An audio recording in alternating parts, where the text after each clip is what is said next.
السلام علیکم ناظرین، اس ایپیسوڈ کے شروعات میں ہم دیکھتے ہیں قسطنطنیہ میں علی بے دو سپاہیوں کے ساتھ شہنشاہ کے کمرے میں داخل ہوتے ہیں۔ شہنشاہ ان سے کہتا ہے، بولو ایورانوس اغلو علی بے، میں سن رہا ہوں۔ تو علی بے اس سے کہتے ہیں، میں یہاں بطور قاصد سلطنت عثمانیہ کے سلطان اور مجاہدین کے رہنما سلطان محمد کے حکم سے آیا ہوں۔ شہنشاہ پوچھتا ہے، محمد کیا چاہتا ہے؟ تو علی بے تیر آگے بڑھاتے ہوئے کہتے ہیں، میرا پکڑا ہوا تیر دعوت کی علامت ہے۔ پلیتانو آگے بڑھ کر تیر شہنشاہ کو لا کر دیتا ہے، مگر شہنشاہ تیر نہ لیتے ہوئے پوچھتا ہے، دعوت کیا ہے؟ جواباً علی بے کہتے ہیں، سلطان محمد خان نے شہنشاہ اور اس کے لوگوں کو اللہ کے واحد مذہب اسلام کی دعوت دی ہے۔ اے شہنشاہ قسطنطینوس، ایمان کی طرف آؤ، شہادت کی طرف، اور محمد صلی اللہ علیہ وسلم پر درود بھیج کر مسلمان ہو جاؤ۔ تم اور تمہارے تمام لوگ ہمارے سامنے ہتھیار ڈال دو۔ مگر شہنشاہ کہتا ہے، میں اگر محمد کی دعوت قبول نہ کروں تو کیا ہوگا؟ اگر میں اپنے لوگوں کے ساتھ متحد ہو کر اپنے شہر کا دفاع کروں تو کیا ہوگا؟ جواباً علی بے کہتے ہیں، اسلام کا جھنڈا اٹھانے والے ہم ترک اللہ کی فوج ہیں۔ اس روئے زمین پر ہمارے خلاف کسی کی فتح نہیں شہنشاہ۔ تمام تباہی کے ذمہ دار تم ہوگے جو اس وقت رونما ہوگی جب ہمارا غضب تم پر نازل ہوگا۔ یہی ہمارے سلطان کا حکم ہے۔ شہنشاہ تیر لے کر آگے بڑھتا ہے اور علی بے کے بالکل پاس آ جاتا ہے، پھر ان سے کہتا ہے، میں محمد یا اس کی فوج کے سامنے کبھی سر تسلیم خم نہیں کروں گا۔ یہ کہتے ساتھ وہ تیر توڑ کر پھینک دیتا ہے۔ ادھر مصطفیٰ استبل میں آتا ہے اور علی بے کے گھوڑے کے پاس آ کر کھڑا ہو جاتا ہے۔ اس لیے میں ایک سپاہی اس کے پاس آتا ہے اور پوچھتا ہے، تم یہاں کیا کر رہے ہو؟ تو مصطفیٰ اس سے کہتا ہے، کیا آپ ترکمان گھوڑوں کو جانتے ہیں؟ میں نے اسے بہت یاد کیا، یہ تیز ہے۔ ساتھ ہی مصطفیٰ اس کے کان کے بالکل ساتھ خبر ڈال دیتا ہے اور مزید کہتا ہے، یہ ہوشیار بھی ہے۔ اس دنیا میں سب سے پہلا گھوڑا جسے تربیت دی گئی تھی وہ ترکمان گھوڑا تھا۔ یہ سن کر سپاہی کہتا ہے، اگر آپ اسے بہت یاد کرتے ہیں تو آپ اسے دیواروں کے باہر دیکھنے جا سکتے ہیں۔ تم زندہ رہو گے تو تمہیں ترکمان گھوڑا ملے گا۔ مصطفیٰ کہتا ہے، لگتا ہے آج آپ بات نہیں کرنا چاہتے، تو غصہ نہ ہو میں چلا جاتا ہوں۔ یہ کہتے ساتھ ہی مصطفیٰ چلا جاتا ہے۔ ادھر شاہین قلندر کو جانصری لباس میں دیکھ کر خوش ہوتے ہوئے کہتا ہے، ہاں تو میدان کے سب سے بہادر مرد، محاصرے میں موجود بہادر سپاہیوں کو ان کی رہنمائی کرنے کے لیے آپ جیسے رہنما کی ضرورت ہے قلندر صاحب۔ تو قلندر کہتا ہے، میرے پاس اب کوئی قیادت یا حاکمیت نہیں ہے،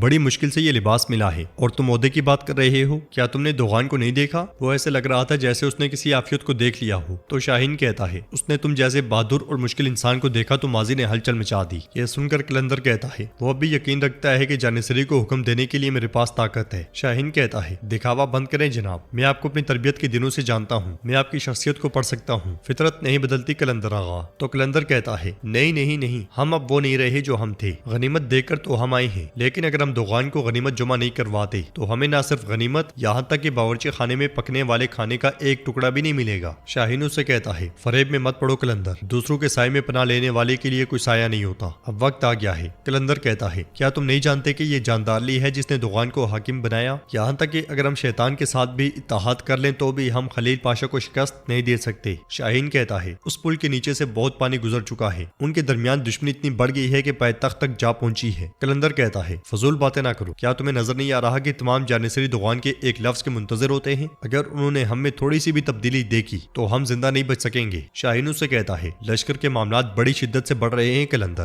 دوغان نے بغتاش روایات کو چھوڑ دیا ہے اور بیرامی روایات کو اپنا لیا ہے، جانصری میں اس کے خلاف نفرت پیدا ہو گئی ہے۔ ضد نہ کرو اور اپنے راستے پر چلو، اصول واضح اور آسان ہے، اگر تم ساتھ دو اور جاندارلی پر بھروسہ کرو تو سب کچھ آسان ہو جائے گا انشاءاللہ۔ قسطنطنیہ میں شہنشاہ تیر پر پاؤں رکھتے ہوئے کہتا ہے، محمد کے الفاظ میرے لیے اتنی ہی اہمیت رکھتے ہیں جتنا میرے پاؤں میں پڑا ہوا یہ تیر رکھتا ہے۔ علی بے اسے کہتے ہیں، اپنے غصے کی وجہ سے حقیقت کو نہ جھٹلاؤ شہنشاہ، تمہارے پاس صرف ایک زندگی ہے۔ تو شہنشاہ کہتا ہے، اگر ہم نے مرنا ہی ہے تو ہم اپنی سرزمین پر اپنی آزادی اور اپنے ایمان کے لیے مریں گے، میں تمہیں ذلیل و خوار کرنے کا مزہ نہیں چکھنے دوں گا۔ علی بے اسے کہتے ہیں، جب تک تم یہاں دھوکہ دہی کے دلدل اور گندگی میں پناہ لے کر بیٹھے رہو گے تب تک تمہارے لیے کوئی امن نہیں ہوگا، ہم تب تک نہیں رکیں گے جب تک کہ ہم تمہیں دلدل میں نہیں دنسا دیتے۔ شہنشاہ ان سے کہتا ہے، تم ہمیں یہ بتانے والے پہلے نہیں ہو، فارسی، عرب، حتیٰ کہ روسی بھی ان دیواروں کے سامنے تاریخ بن چکے ہیں۔ شہنشاہ پلٹتا ہے تو علی بے کہتے ہیں، ہمیں دوسری قوموں کے ساتھ نہ ملاؤ شہنشاہ، ہم یہاں تاریخ بننے نہیں بلکہ تاریخ لکھنے آئے ہیں۔ شہنشاہ تخت پہ بیٹھتے ہوئے انہیں جانے کا اشارہ کرتا ہے۔ علی بے پلٹتے ہیں تو شہنشاہ کہتا ہے، تم نے مجھے اس تخت پہ بیٹھے ہوئے نہیں دیکھا۔ تو علی بے کہتے ہیں، یہ تخت فی الحال تمہارے پاس ہے، کیونکہ میں جانتا ہوں کہ تمہارے پاس ابھی رہنے کے لیے صرف یہی وطن ہے، لیکن اب قسطنطنیہ ترکوں کی ملکیت بنے گا اور یہ تخت بہت کم وقت کے لیے تمہارے پاس ہے۔ یہ کہتے ساتھ ہی علی بے پلٹ جاتے ہیں۔ ادھر جانصری سپاہی جنگی مشقوں میں مصروف ہوتے ہیں، اس لیے میں دوغان وہاں آتا ہے اور مرتضیٰ سے پوچھتا ہے، ان جانصری سپاہیوں کے بارے میں کیا ہے جنہیں کام پر لگانے کا کہا تھا، کیا ان سب کو فریضے تفویض کر دیے گئے ہیں؟ تو مرتضیٰ کہتا ہے، جی بالکل۔ اس لیے میں دوغان کی نظر قلندر پہ جاتی ہے جو لکڑیاں کاٹ رہا ہوتا ہے۔ دوغان اسے دیکھتے ہوئے کہتا ہے، میں نہیں چاہتا کہ میری آنکھیں ایسی بدصورت چیز کو دیکھیں۔ یہ کہتے ساتھ وہ واپس پیچھے مڑ جاتا ہے۔ جنگل میں دمیتری نوترس اور اپنے سپاہیوں کے ساتھ موجود ہوتا ہے اور ان سے کہتا ہے، توپ کی نقل و حمل کے لیے سب سے بہترین راستہ یہی جنگل ہے،